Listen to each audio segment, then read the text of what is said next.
Hi, ako nga pala si Jai. Nandito nga pala ako sa Thailand. Gumising ulit ako ng maaga ngayon kasi bibili ako ng tinapay. Mag-aalmusal ako.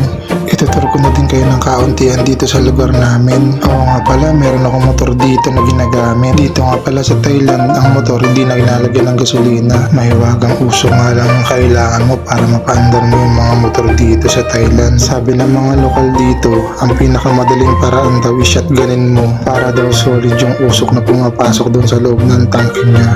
Anyways, mabalik tayo. Nakabili na ako dito ng tinapay at uuwi na rin ako sa aming bahay. At ang totoo nga niyan, wala naman akong trabaho dito sa Thailand. Tambay lang din ako dito. Pero kahit natambay ako dito, nagkakaroon pa rin ako ng pera. Alam mo kung bakit? Wait mo, may racket. Hey, hindi, joke lang. Mura lang kasi ang bilihin dito sa Thailand. Pag may piso ka dito, pwede ka nang bumili ng 8 gin. Tapos papasundin ka ng may-ari ng isang joint sa harapan niya. Uubusin mo yun dahil buraot ka. So yun na ulit yung kwento ngayong araw.